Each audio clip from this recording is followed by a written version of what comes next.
Good evening, everybody. If you please join me in our flag salute.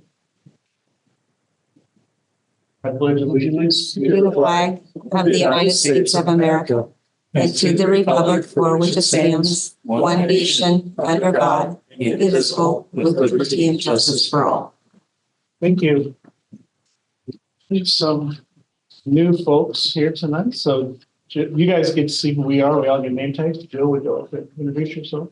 Jill Christensen, just working part-time as a consultant for NAPA. Carrie Little, Public Transportation Supervisor. Really part of this payroll. Me, school bus driver, mom. My name is Jake. I'm a local farmer rancher. Joanne Greer, business office. Carrie Brockner, Suzanne McKibben, HR specialist. Bernie Meyer, Director of Business Services. Cool. All right. Thank you, everybody. We have a couple items from the floor. First, Mr. Walt, if you would go ahead, if you can keep it under 3 minutes. Okay. I gotta find my paper here.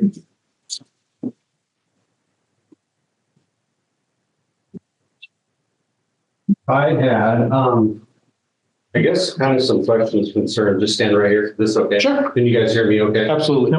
So literally, a few hours ago, I received in mail, the new HomeLink student handbook. So I have many kids in the program. I have 10 children. I think we got 6 children in the program or something like that. So, it's kind of concerning to me, but, as I was flipping through this, back towards the end of the amendment section is a section I've never seen before. And so I want to kind of address the board on that. The section has to do with gender inclusive. Our school is gender inclusive. And it gives a bullet point, a list of things there. I don't really even need to read them. I guess I kind of want to know, are these policies or these procedures? Have there been anybody brought any of these things to your attention about the new handbook? It's actually a WAC and a law. Okay. WAC and RCW. So it's not board policy. It's not board procedure. It's the RCW and WAC. Okay, it doesn't say anything about that or anything on here. Maybe that. I think that's good feedback, and that's something that we should include from here going It's forward. very vague. It's almost as if this section was inserted. It's underneath some U.S. Department of Education office, and then it's got some policy actually and some procedure down below, specifically, I assume, for the Deer Park District. Some of the questions and concerns I have on here is how we're going to protect our children in some of these bullet points. Like the use of a bathroom or a locker room. If there's any way that the board or maybe a panel of citizens or concerned parents, I've received a lot of phone calls in the last couple hours about this from concerned parents. Talked to 2 specific teachers that teach here that are very concerned. This has not been in a previous handbook that I know of. You are correct. That, This is new from OSPI this year. And the $5 that it cost to send this to me, it might have been a little bit more. I used to be better to inform the teachers and then maybe go through more of a formal process or have some, maybe a subcommittee of parents be involved in this. But I guess I'm looking for more of a protection. I know these have created some pretty serious issues throughout our nation as far as safety concerns with students. And I guess, that would be something that I think you guys should be concerned about too. So would you entertain maybe a subcommittee of parents to maybe come up with some questions or maybe some concerns? Okay. Sure. Okay.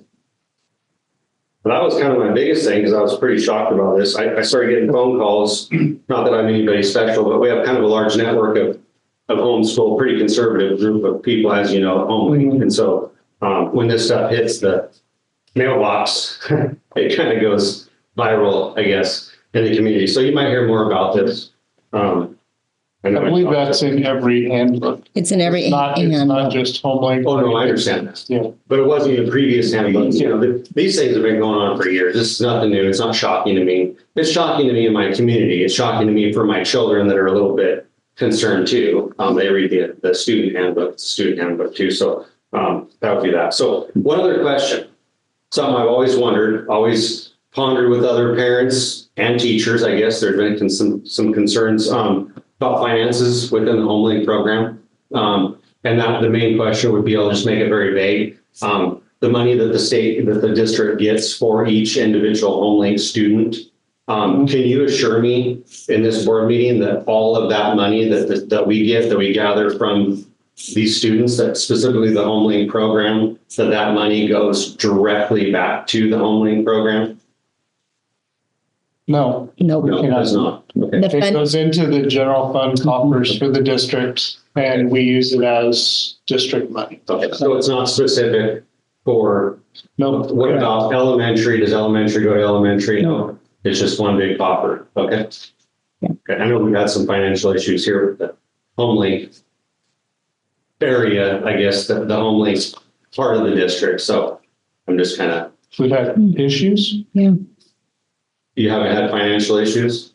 Haven't No. tried to get some levies passed or? Oh, levies passed, yes, Yeah. but not, Yeah. not direct HomeLink Yeah. financial. Well, we have, I've heard some things about financial issues with teachers, as far as class sizes and not allowing, if you only allow a certain, we don't want to pay a teacher just to teach 2 or 3 children. There's been some of those things, some emails that we've got. So there's been a few of those things, but nothing, I'm not trying to say that you guys are in trouble financially, but it's just been kind of one of those things where I think a lot of our HomeLink students, they contribute differently to the district. And so there's always this thing, well, wait, I wonder if all of my children's contributions go right back into No, the HomeLink program. Okay. they go to the district. We use Okay, them. so it's just like a general. Yep. Okay. So if the high school has extra money or whatever has extra money, it's used to make the district work. It's good what you're telling me. There's plenty of money in the coffer. Yes, Okay, perfect. That's all I need to know. thank you. thank you. And we have your contact information so that I can contact you. Yeah, I have my phone number on there. I didn't put an email, but Okay. I have a phone number on there. So Yeah. we can.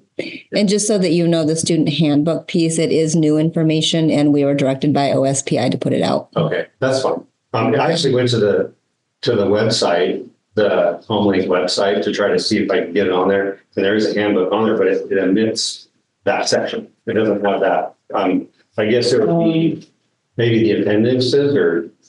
I wonder if perhaps It's not- they have not updated the website yet. Maybe they have. So. Yeah. More info for you, I guess. Thanks for your question. Thank you, Mr. Yeah. Wolf. Thank you. All right, Mr. Ashby. Okay. You can keep it to 4 minutes like Mr. Wolf did. Sure. Great. Okay, so first of all, I'm Jerry Ashby. I'm up here standing here as a citizen, as a school board member, okay? Because I'm concerned about certain things that I've been trying to work throughout the year, and I can't seem to do it at that table. And it's irritating. So I've got another way I'm going to try to address it. I've got 2 public records of requests. The first one is Eric had shared with me that every time I submit a letter to the board for to be acted on, we turn it over to the lawyer, and that we're We do using not lawyer turn it over to fees the lawyer. to work on questions and issues that I'm trying to bring up. So this request is to find out how much we're spending, who's the decision maker, why was it necessary, who's authorizing it, how much are we spending? I want the email traffic. So that's the first one. I want to segue the question that one of our citizens just came up, and it just happened to fall on our agenda, and it just happened to just bring it up. I've been very concerned about the $850,000 that you guys have earmarked every year to go to capital, which that's the general fund that they're talking about. Each of the schools at the end of the year have a surplus, and part of that money goes into the general fund. And out of that, $850,000 they've been putting aside every year helps with the capital projects. I feel, and I don't know without seeing the data, that $850,000 may proportionally mostly come from HomeLink, but I don't have the data to support that. But I have concerned families that feel that $850,000 is mostly coming from HomeLink surplus funds. So this request is to ask for how that money is delineated. And I want the information delineated, and I know you're going to want what's going to end up doing it, in such a way that it can be dispersed to the public and that they can understand it. Because the public needs to know how much of that money comes from each of the different schools into that 850,000. I think they need a right to know. I've been stopped in the field and asked by a farmer, where did that money come from? So this is helping delineate that. That's all I had. Okay. Thank you. With that, any other public? Nothing from the floor? All right. Alexa, Okay, just a few. hold on. Oh, We have a, sorry, I'm Oh. stepping out of that. yes, we have to close. Public hearing. So we need to recess our regular meeting right now. Go into so I'm recessing the regular meeting. It's just going to be a second, hopefully. A minute. And we are going to look at resolution number 820, the fiscal budget for this coming year. Brendan? For you guys, so much in the resolutions and do a highlight of the budget.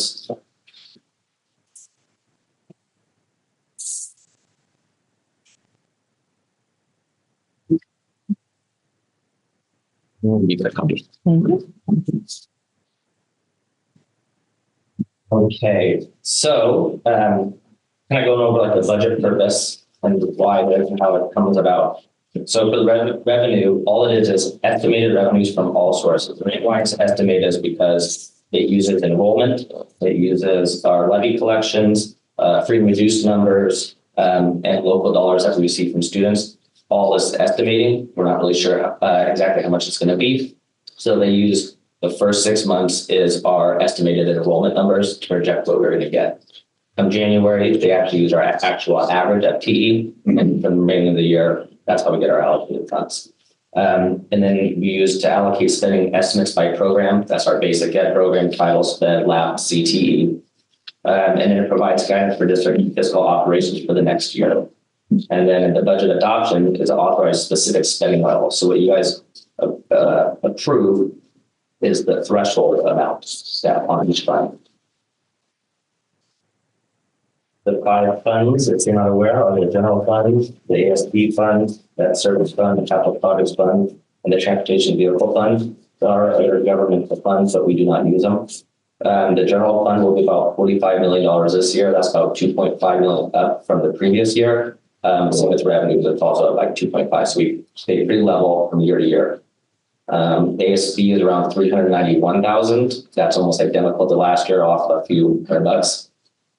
Our debt service funds is the revenue we get from taxes to pay back our bonds and interest payments. We have one bond coming off December of 2024, and then one in 2025. And then our capital projects funds, which we'll talk later in this little sheet. What we've been doing really well on is not using taxpayer dollars and going out for any levies. We were able to use some of our excess funds to build some of these projects. And then our TDS funds, we get the money from our depreciation of our buses. So each year you buy a bus, you get X amount of dollars, and then it goes for like 10 to 15 years, depending on type of bus. And then on the last year, your depreciation comes off. You no longer get money for it. So we usually surplus those buses to get a new bus. Some highlights that we'll go over are the enrollment, our fund balance, capital projects, staffing with the ESSER cliff, and then the bond and levy planning. So the enrollment, this is the last 6 years with our 24 and 25 projected amount. So you can see it was starting to increase, but this last year it started to decrease a little bit. It still was up above budget, so that's good news. So what I did is be fiscally conservative, drop the number just in case we somehow don't expect the number of kids we're actually going to get. And in January, if we have more numbers in the budget amount, hey, better for us. The green bar is our fund balance, and then that's in comparison to our average payroll, and then our average payroll plus AP for the year. I know in board policy, we'd like to have for 2 months. So currently, we're projected to end around $8 million fund balance. And average payroll and AP, this is just 1 month.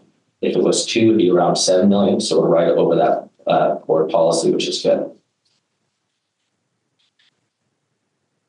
This is the funds that in event of an insurance issue. Yeah, so Right. if something happened, we're getting We- funded. we pay We have enough money in the coffers to pay for at least 2 months of AP stuff or payroll. Okay. Our capital projects that started sometimes in the summer, but now we actually are rolling into the 24-25 budget year. It's the DPE roof, and these are some high dollar projects, but they were very needed. So we're working on the DPE roof. Not sure if it's completed just yet, but it's close to the end stages. The stadium bleachers and the press box, you can see that work happening now. And then the demolition of those trees to start with that softball field. Hopefully we can get that done as quick as possible. Those are some high dollar ones. We also were doing some HVAC and building system upgrades. What we used was the ESSER dollars that were remaining. We had about $1 million left. So we, instead of like, you don't spend it, you lose it. And we didn't have time to use it for salaries on teachers, which we've done in the past for our one-year teachers. Steve has been working really hard on getting HVAC systems, boiler systems set up to squeeze those ESSER dollars. Technically, the ESSER ended in August 31st, but you can roll it over until like November as long as you have a plan submitted to OSPI. And just to be clear, the HVAC building system upgrades, that's because of legislation coming down to have more eco-friendly buildings. Buildings out, Is HomeLink, more efficient. is HomeLink's facility on that as well? Yep. Because they're like, it's like a single point of failure kind of deal. Yep. I think most of it on the HVAC was for this building. Okay. So for the staffing, this is going to be the 24-25 school year will be our last year for the contract teachers. So in the next spring, we'll do our open up salaries. Not sure if it's a full opener, but I know we'll be talking about salaries. Our secretaries formed a union this year, the DPAEOP. I don't remember exactly what it stands for. So we were able to get a 3-year contract. So that was huge. And then the PSC groups formed one. So that's a really big union group that we have. And we also got a 3-year contract out of them. So that was great. Each year we do an extensive research across all positions and departments. And we do this every year, regardless if we have a salary opener, we still want to stay competitive. We want to make sure we're not falling behind. And so how that kind of happens is we can look at other districts' websites, see where they're paying. But then we also can reach out to other district offices and say, where are you at with negotiations? Because they might be having bargaining at that time that we don't have. Some of the districts we've used are the NEA lead districts, not all of them, but try to stay similar sizes. This year we've included like Cheney, West Valley, East Valley, and Pullman, because we are now 2A as the high school. So since we are growing, we use some bigger school districts. The goal is not to be the bottom, it's not to be the highest paying school district. So we try to stay at the middle to the top end, as close as possible. And people want to come to work at Deer Park. I mean, we see the hiring. We get a extensive list of applicants, so that's good to see. Bond and levy planning, well aware. We're going to be doing that in November, so we can get that passed. So that's pretty much all I have for that one. And last but not least is we're constantly forward thinking. So with all the inflation costs and things that are kind of coming out of the woodworks, we are preparing for future increases of costs, such as like the MSOX and salary increases. A lot of districts, as like Cheney, was almost in a strike. So you can see some of those numbers are going up. Our insurance went up about 33% again this year. I think I did it in spring. They said they wouldn't exceed 40%, so they didn't. They stayed at 33%, and that was similar to the year before. So that was about a $250,000 increase. So we went 40, 40, 33? I don't know the year before, but I know the last 2 years has been around 33%, Because 30 to 40. you briefed us and over the 2 years, it was 100%. But yeah. So So it would be 40, 40, 33. Yeah, since I started, it was around $400,000 a year. Now we're at like 825. Yeah, it's 100%. Utilities went up 17%. Yeah. So some of those costs, the good part that they were able to get that to us before budget was created. I put in a 40% increase because it's enough to exceed it. So that was good. But yeah, $250,000 in a year like that for the same services. And then our main goal is to be fiscally responsible and then the sustainability. So with all these high increases, salary costs, which are 85%, the main goal is to be sustainable. Any questions? get some questions for that. On the data on the enrollment, so it kind of looks like we're just kind of steady state since 2019. Yep. I know that there are certain rules on how you count students, like the running start. So is these numbers, So running start. they do, so they include them? Yes. They're not discluded? No. And This- so how the running start works is since we maintain the FTE, we get the dollars, but then the community colleges or the universities send us a bill and we have to take that money. Okay, but we're still claiming. Yep. There's no one other students we're not that are, okay. That's- Any other, and remember, this is just a budget, fiscal budget moving forward. It's amendable and changeable, and it's just a What you what we think is gonna happen. Yep. Cool. Any other questions? Oops.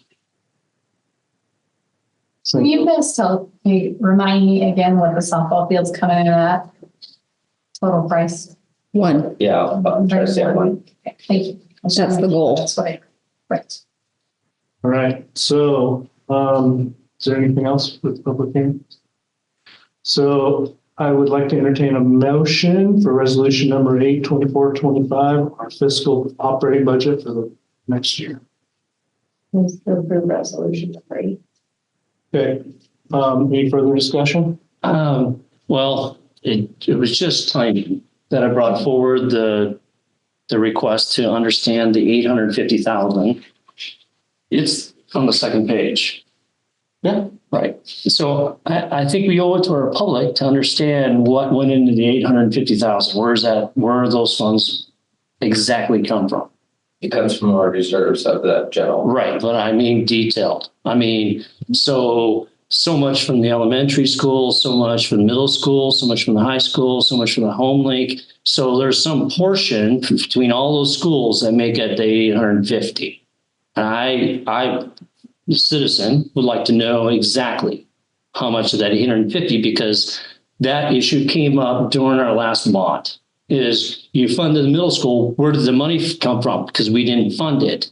And so the general public was concerned, where did you come up with the money? And so HomeLink felt like it was being the target, that you took the excessive funds that HomeLink has and used it to do these capital projects. So I think in lieu of that, I think my feeling is we put this on hold until I understand what the 850,000 comes from.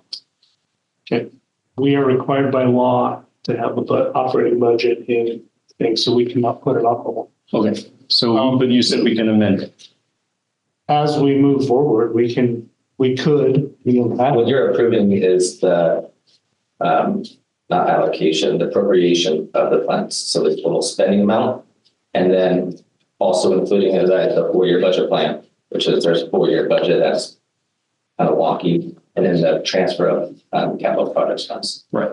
So I remember, which is included in the budget. I remember in discussions that we are concerned about that too much money sitting in the general fund for salaries and other expenditures, so that we move it to capital so that it's moved away and is saved. And so then it Not can't necessarily be. saved. What we do is we have future capital projects that we are working on. So like those 4 projects that we have, that capital projects dollars will be spent, and many of them are over $1 million.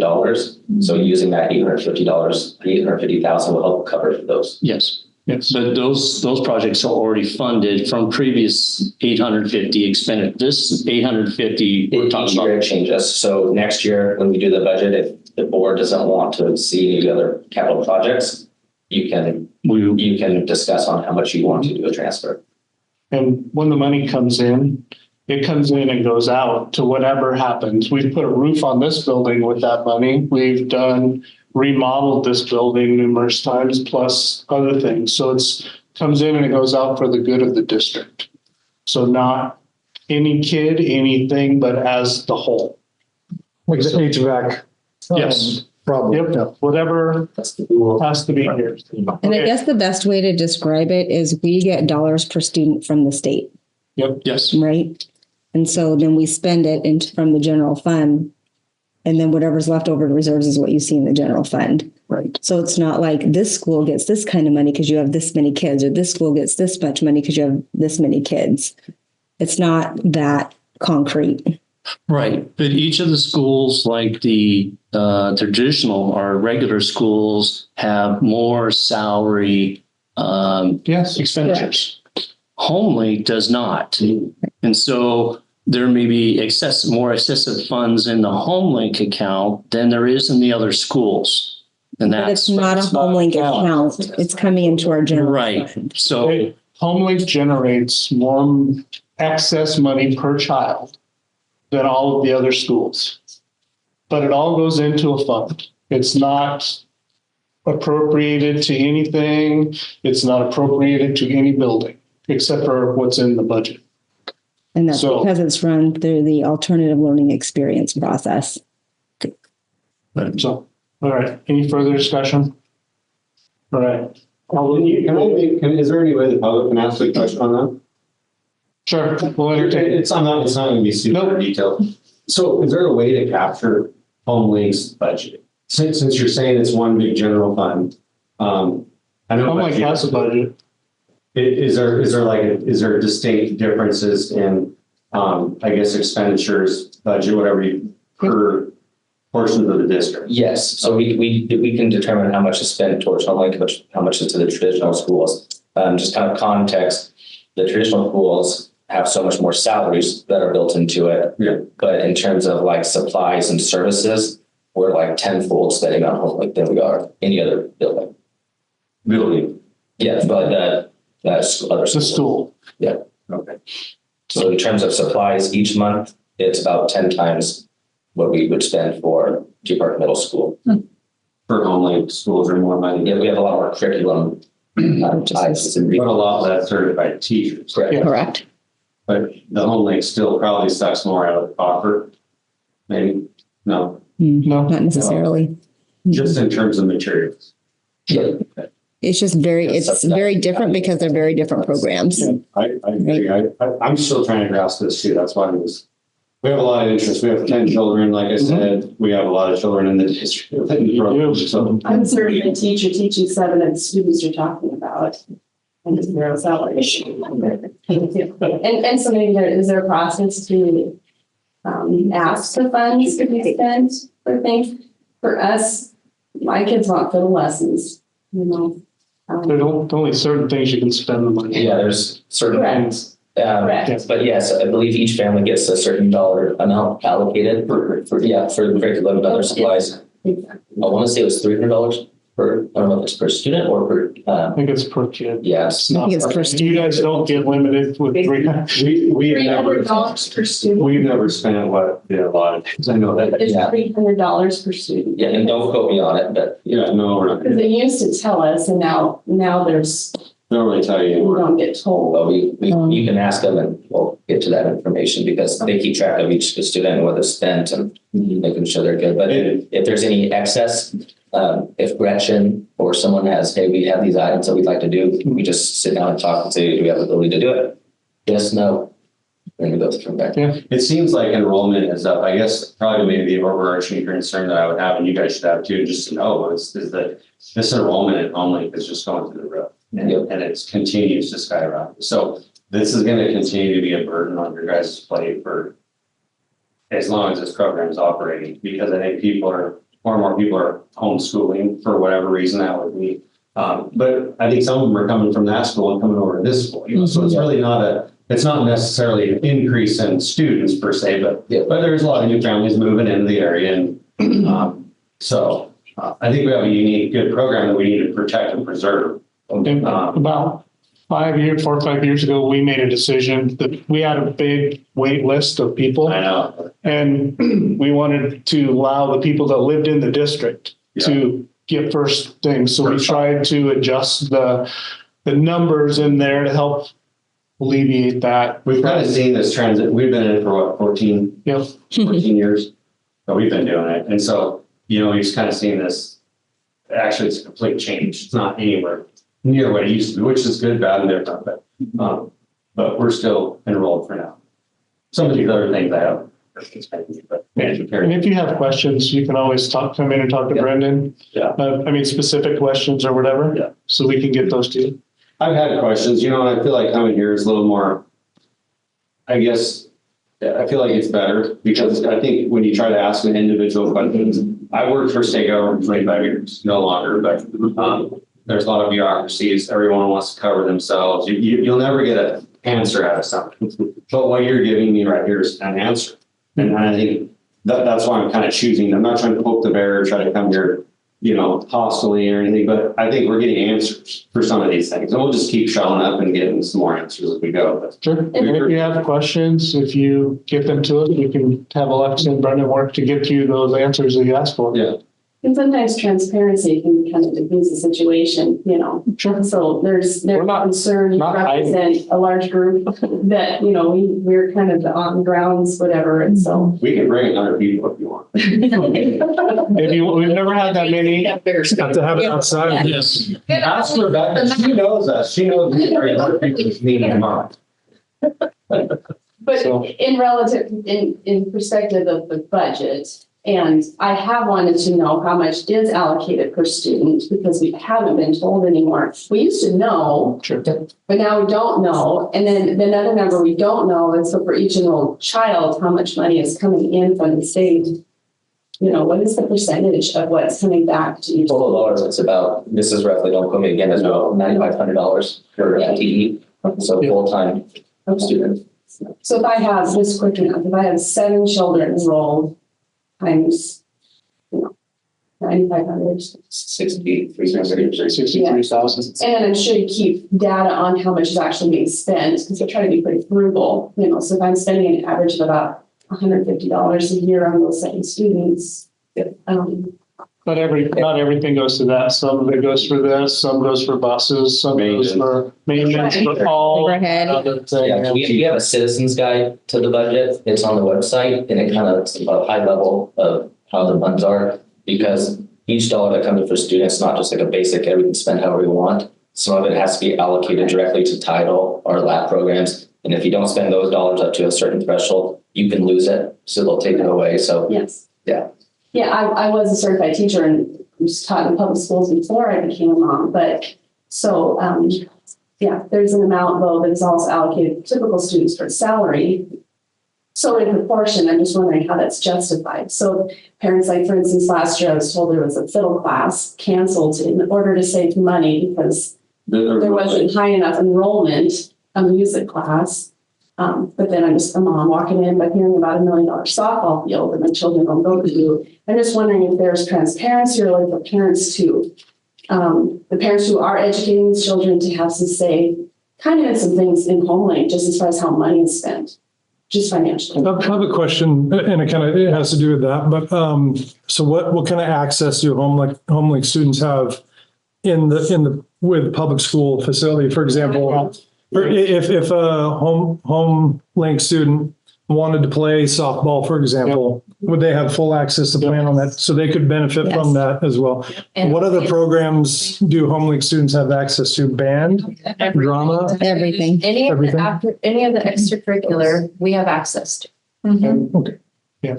And special education. And also, the HomeLink kids can come to IEPs and- schools for 2 classes a day, I think. If you chose to send your kids to one of the schools, they could come for 2 classes a day. So again, it's hard to say. We're here to, every kid is our kid, not home. We differentiate by school, but we take care of all the kids holistically, not specifically. It is complicated. What's the likelihood of getting more certified teachers at home? Like, have you been slowly adding more? Mhm. I know there's kind of an issue there. It's not your guys' deal, but. We have, I think my first year, 3 years ago, we had 9 and now we have 12. Okay. So yes, we have been growing with the number of students, and also your feedback is great for communication, and I can ask HomeLink to get back to families around how much is allocated per dollar. You Dollars can per always student. ask Rich. But if you don't know, then probably others want to know that information as well. Others do, and in the interest of kind of diffusing, because there are people that are concerned, and so it was a great opportunity to kind of get that talked about, because there is no salary actually allocated to the educators that are in primary education. That's correct, because you as parents are the primary educator. Right. That's what makes homelink beautiful. Okay, So question, you said that let's do 2 more minutes. Okay. the 9,500 was the funds per kid for HomeLink? No. Oh, that's the traditional. It gets paid off the ALE. And I think basic ed is a little bit more, like $500. Yeah, look it up. I get yeah. But I thought the HomeLinks were a little bit less Yeah, per student. 9,500, and I think it's like 9,800 for basic ed. Okay, so, but it's pretty close. Oh, yeah. Okay. And there's like, what, 600 students in the homeland? Yeah, head count wise. A person could do some simple. I mean, it's Well, not really- certified teachers. It's about 500 FTE total. Yes, and most of our juniors and seniors go to Running Starter Skills Center, so they're actually not coming Yeah. here. So we don't get that funding for the kids. And a So. lot of them are partial FTEs, correct? Mhm. So it's not a full $9,500. It's whatever the FTE is for that. And that's why we have a general fund, so that we can move kids across programs and integrate them and give them what they need and what they want. All right. So it's not a black and white answer. That's We good? great. It's going to be great. You guys are like strong and like caring about making sure these kids get adequate education. Absolutely. All students. Yep. Our thing is all kids. We worked really hard. Mhm. Many years ago, we had HomeLink folks come in and they were talking, our kids and your kids. And we're like, no, they're our kids Mhm. because That's good to hear. how it works, everybody needs, because everybody's different, right? Okay, so we have a thing on the board, or motion on the table, thank you. All those in favor say aye. Aye. Opposed? I have to oppose because of the 850,000, not knowing what's behind that number. Okay. All right, motion passes. Thank you. Superintendent's report. Oh, sorry. Now we're going to close that portion of the meeting, reopen the general meeting. Superintendent's report. All right. Well, we are excited. Our first day of school is on Wednesday. We welcome our 1st through 12th graders back, so we're very excited.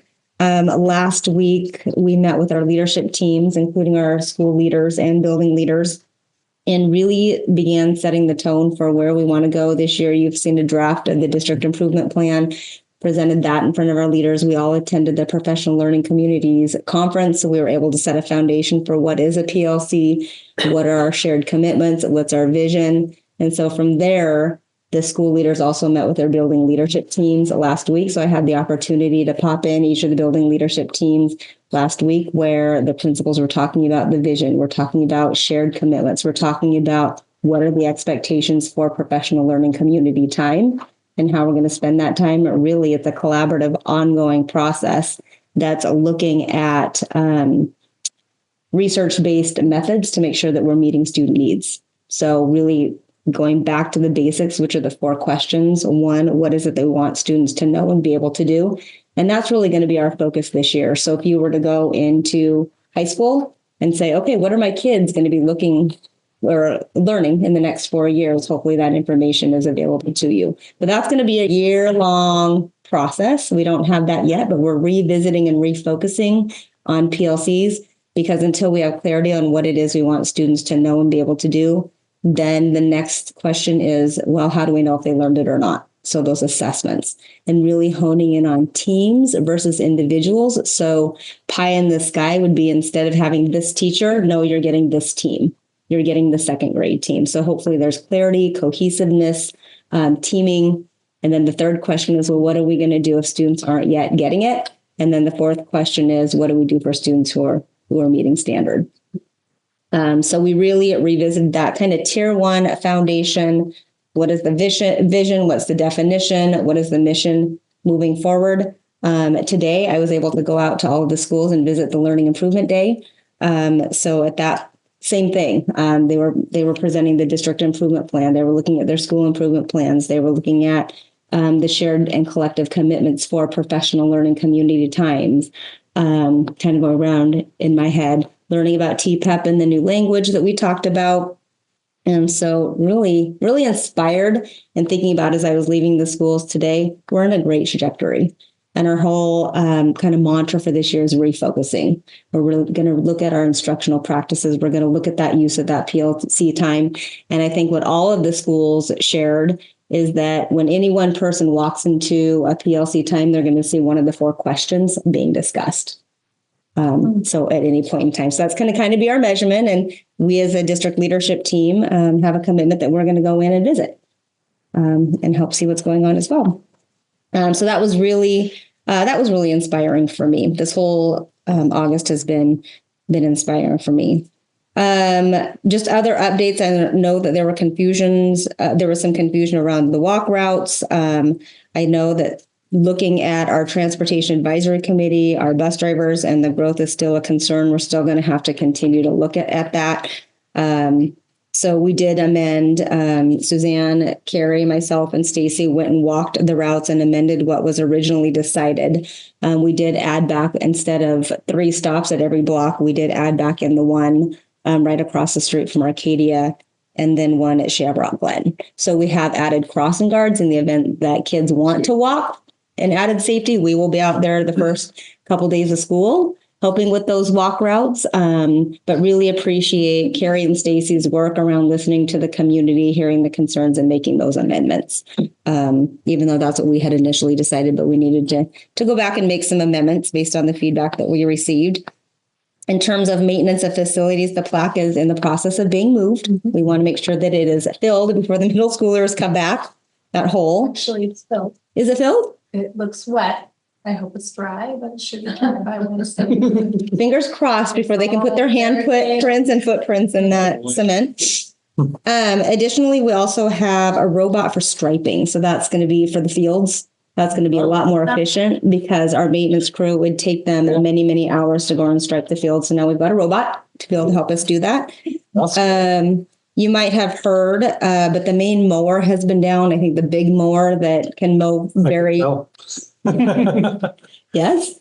So that's been down. We've been trying to get it repaired. Haven't been able to get it repaired. We've been trying to see if we can borrow somebody's equipment. That has not been available to us. So we may need to, and we may end up doing some contracting out for spraying and catching us up because we're a little bit behind on grounds right now.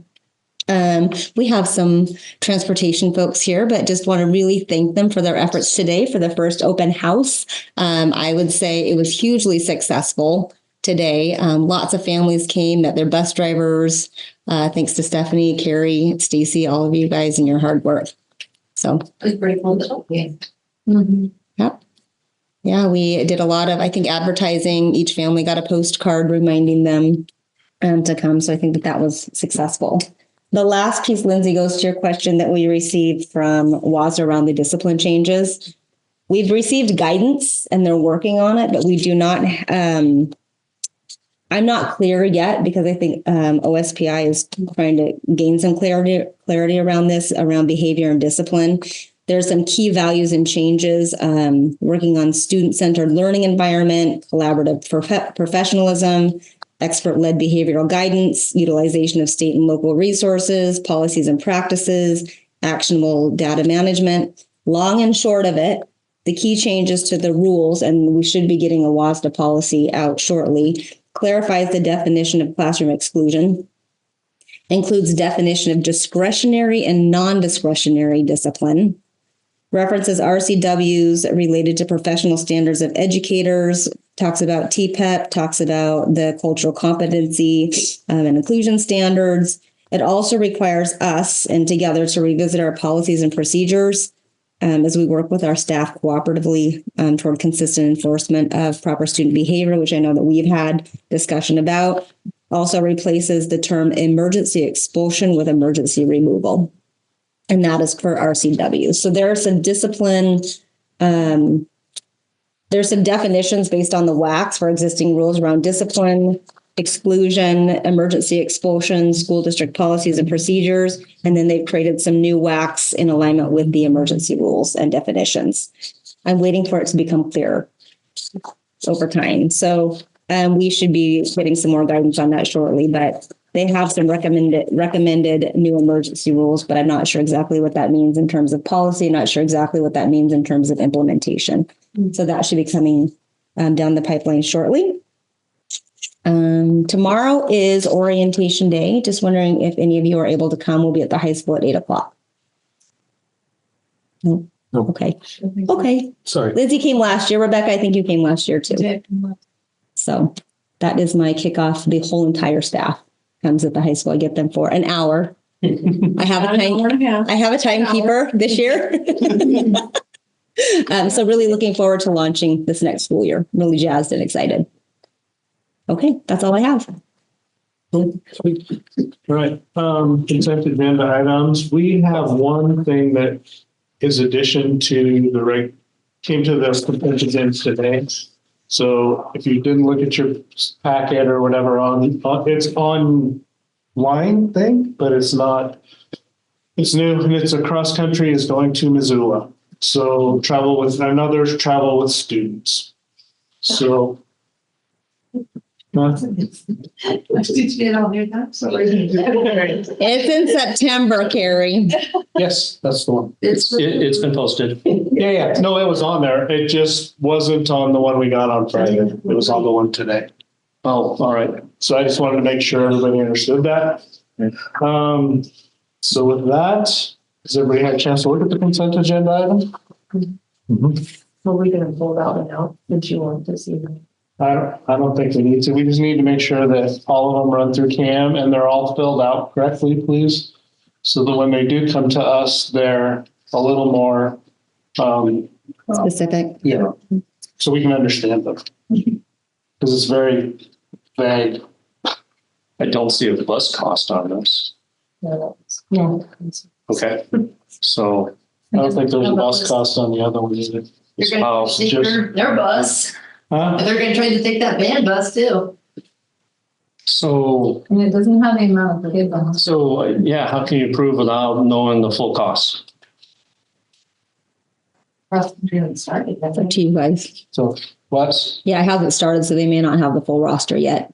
It's one night stay. Oh, $109 and $891 total, so.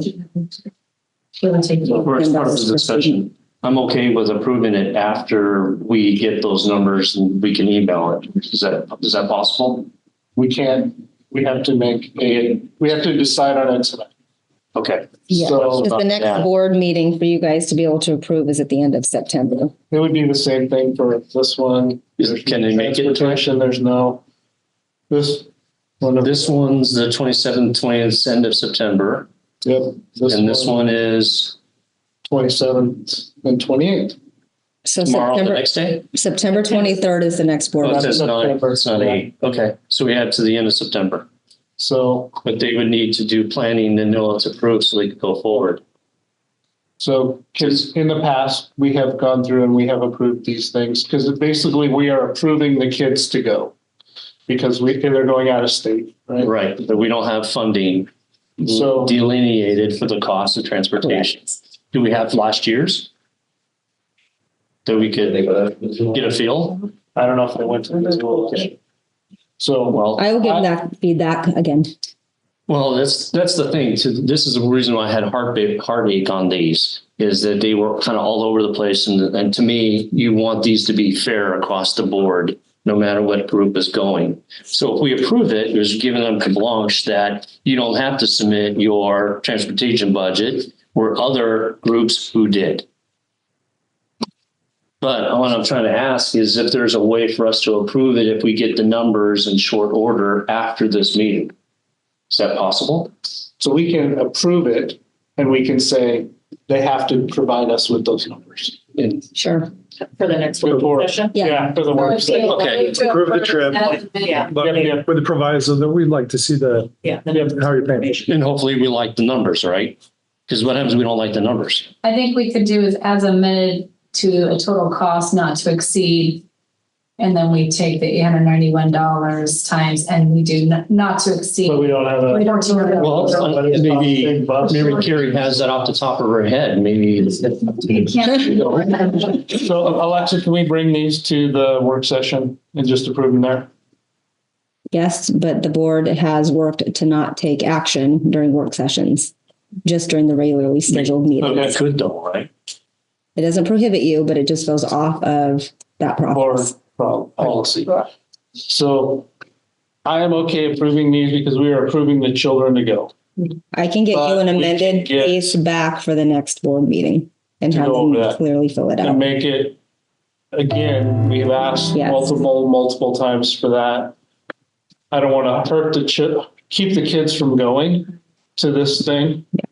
But in the future, if it's not filled out correctly and fully, Okay.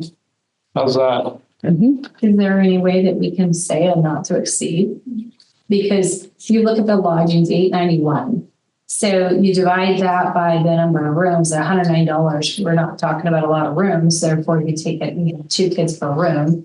I'm just looking at the transportation cost. We don't know what exactly. One of the metrics was the cost per student not to exceed a certain amount, so that it was, I think, $400. And so, what's that? Who's paying for it? That's their question. Right. Well, that's what they clicked. So Check. Families paying for this one. Oh, Booster Club's paying for this one. Plus ASB something is coming out. However, question. so. Okay. Is there any further discussion about these? Is everybody okay approving them with the proviso that they provide us with all that stuff? This time, or at our work session and moving forward, please tell Cam and when you get those, Philly, please tell them we're not going to approve this. I feel that. I gave him a heads up tonight. They may have just submitted it to Joanne All right. like today. 3:30. Can I get Yeah, a that's a motion for problem. the consent agenda, please? Move to approve the consent agenda. All right. Any further discussion? Seeing no, all those in favor say aye. Aye. Okay, opposed? All right, consent agenda passes. All right, now, board discussion. Do we have anything that board members would like to bring up? So, not to muddy the waters on consent agenda items. I'm approving this, but I still have problems with the minutes. So, remember, we brought that each month. I bring that up. Yep. So, are the consented items that I just approved, is that including the minutes? Yes. Okay, They are. then I again have to disapprove. I approved this. No, it's. Well, then I disapprove the whole, okay. You already voted. We've gone over this Well, multiple again, times. this is, I do not see, Jerry, it's all, so A through H is the consent agenda. Five. That's what you're approving, Okay. all those things. all right, well, again, that's my heartache with the minutes, that they don't reflect what is said at the meetings. And we have gone over that. So Every I time rescind my approval and is a disapproval. noted, Okay, it still passes. All right, consideration of action items. So we have A through F. We have some leave of absences, leave of absence for Lisa Carnes. That's for, So Lisa Carnes and Lisa Matosh are taking a half year or 0.5 leave of absence as they are doing a job share for intervention.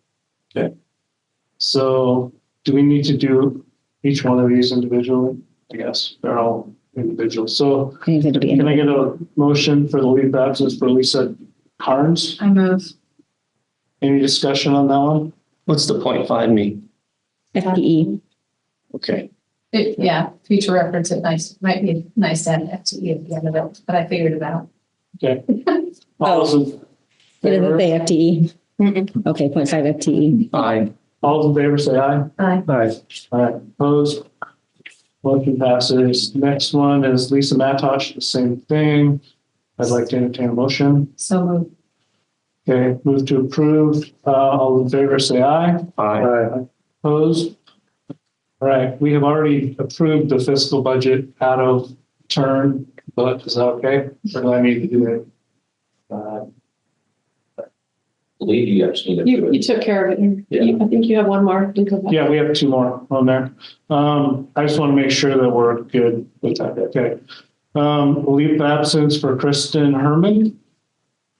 She's doing a 0.5 TOSA, so she's taking 0.5 leave of absence from her school site position to be a special ed, and while she does her admin intern as well. So she's gonna help me so I can do my job a little bit better. Thank you.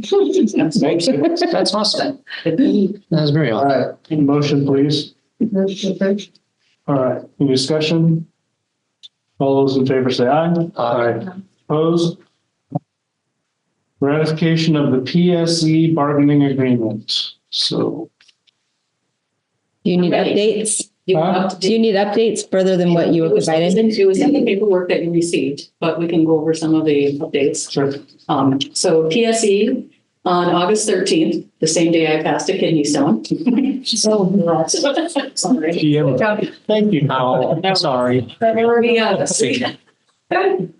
was going to say, we went ahead and TA'd a tentative contract agreement. It was agreed upon on August, they ratified it through their union on August 22nd. We merged PSE 1, the custodians, transportation and food services, and PSE 2, the paraeducators, as well as the addition of the maintenance employees who joined PSE last year. So we needed to identify differences and negotiate each of those for the new combined contract.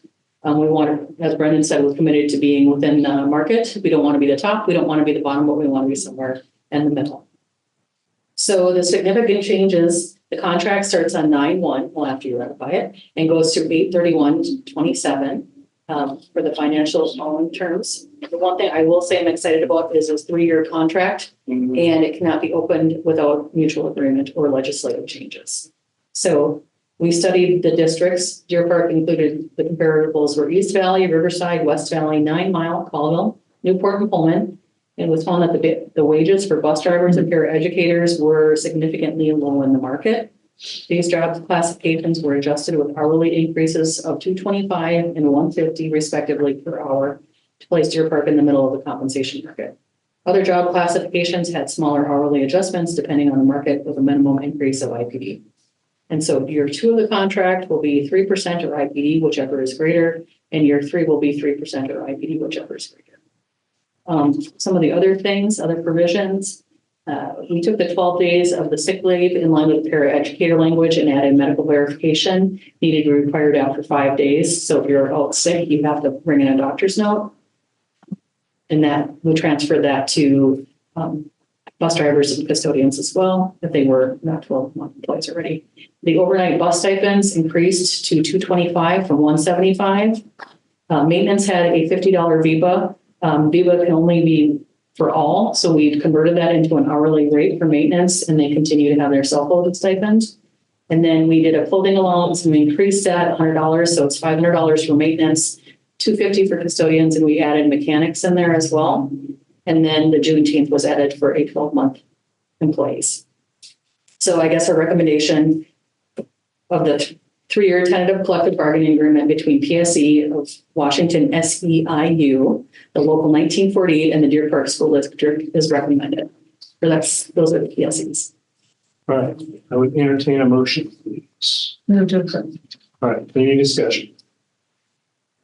Thank you for all the time that you guys All the all hard work. spent on this, everybody. I'm gonna say Jill, Brendan, Suzanne, at the table every day, remarkable. So thanks to the team. Yeah. Huge thanks to the team. They did a fantastic. All right, I mean, they were here early in the morning, they were here late at night, and this was our summer. Thank you. And our bus are happy? Our bus drivers and you? I do believe so. They haven't talked to me about it, but Okay. see it. It just was ratified. I mean, I did a clear mechanic. Yeah, PSC was just ratified like on Thursday night. it was bargained correctly and everybody's, I don't know. I have not heard. Okay. all right, we have a motion on the floor. All right, all those in favor say aye. Aye. Opposed? Passes. We have one more ratification of DPAEOP bargaining agreement. Those are the Deer Park Association of Education Office Personnel. Okay. I like to call it DPOP, even though it doesn't matter. Easier to say. What's the A again? Association, Deer Park Association of Educational Office Personnel. Okay. Okay. So on July 31st, the Deer Park Association of Depop reached a tentative agreement. The union ratified this tentative agreement on August 20th. During the 23-24 school year, employees in this group formed a union represented by the WEA. This is a first negotiated contract and required all provisions to be identified and agreed upon. Thank you, Jill. Jill led this. It has been amazing. I know she really wanted to do this. I think it was over her dead. Dare to dream. So the contract terms were basically the same, September 1st of 24 through 8/31 of 27, and the financial terms were agreed upon. We did an extensive salary study of districts comparable to Deer Park, and these are a little different. East Valley, Riverside, West Valley, 9 Mile, Colville, Medical Lake, and Pullman. Newport was dropped out. It was found that the beginning salaries were significantly low in the market across all categories, with emphasis on the assistant secretary job classification. We moved the assistant secretary up to the secretary. Additionally, the district salary schedule for this group did not recognize any experience steps between 8 and 15 years of employment, which varied significantly from other districts. So you'd have to wait until you hit 50. The first salary step of schedule was increased. The secretary job classification was reclassified to the former bookkeeper salary, and the bookkeeper was reclassified to the lead secretary classification. Additional steps were added at 10 and 12 years, and the percentage increase between steps was standardized for a minimum overall increase of IPD of 3.7. So year 2 is 3% or IPD, whichever is greater. Year 3 is IPD for 3%, whichever is greater. Again, this contract was a huge win because we are not opening it to negotiations without mutual agreement or required by legislative changes. There were 12 sick days in line with other classified groups. They maintained VIVA. They added Juneteenth as a holiday for classification where it involves a contract year. So if their position continued, they got Juneteenth as a holiday. We added 1 personal day, so they're in line with the district office support staff. So the recommendation is the approval of the 3-year tentative collective bargaining agreement between Depop and the Deer Park School District. That's the recommendation. All right, any discussion? All right, all those in favor say aye. Aye. Opposed? All right, motion passes. Thank you. And thank you all for doing that. Yep. And we are adjourned, folks. So